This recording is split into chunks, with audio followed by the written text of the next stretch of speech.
Have you ever tried to address a performance issue with an employee only to have the conversation go absolutely nowhere? Maybe they became defensive. Maybe they started explaining why it really wasn't their fault. Or maybe they disagreed with your assessment entirely. And instead of solving the problem, now the conversation has become the problem. Most leaders think performance conversations are tough because people don't like feedback. But often, the real issue is how the conversation starts. I'm Renée Safrata, and in the last video, we talked about diagnosing competence and motivation, because before you can help someone improve, you need to understand where they are today. But once you've identified a gap, another challenge appears. How do you talk about performance in a way that actually helps people grow? Many leaders unintentionally talk about performance using opinions and assumptions. They say things like, "You're not committed. You need a better attitude. You weren't prepared."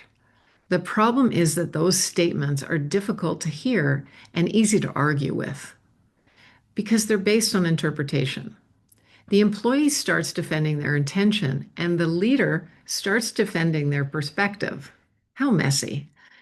And the conversation shifts away from performance entirely. Take Allie, for example. Allie is leading a team meeting, and one employee arrives late for the third time that month. After the meeting, Allie says, "You need to be more committed." The employee pushes back immediately. "I am committed. I've been working late all week."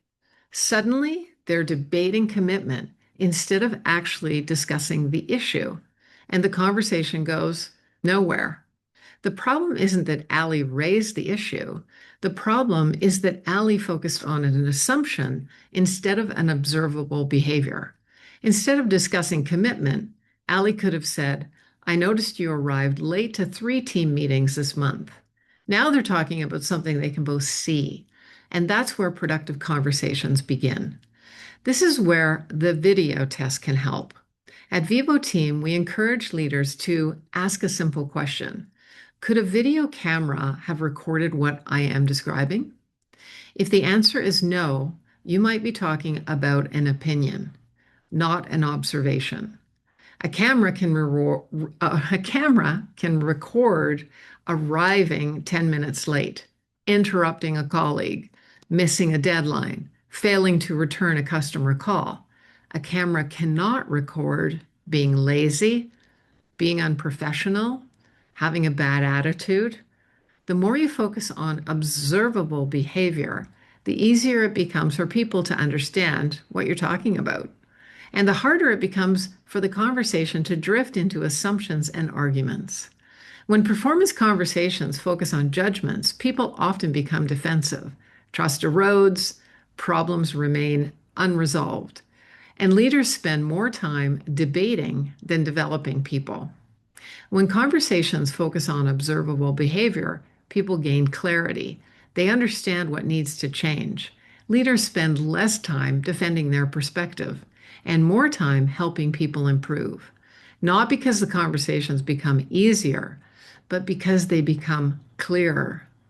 Great leaders don't avoid difficult conversations. They make them more productive. By focusing on observable behavior instead of assumptions, you create conversations that are clearer, more constructive, and far more likely to lead to improvement. But once you've diagnosed performance and had a conversation, there's still one important question left. What kind of leadership does the person need next? And that's where we'll go next. If you're a leader who wants to bring out the best in your people, download Vivo Team's A Taste of Genius in the link below. Because when you invest in your people, the results will follow.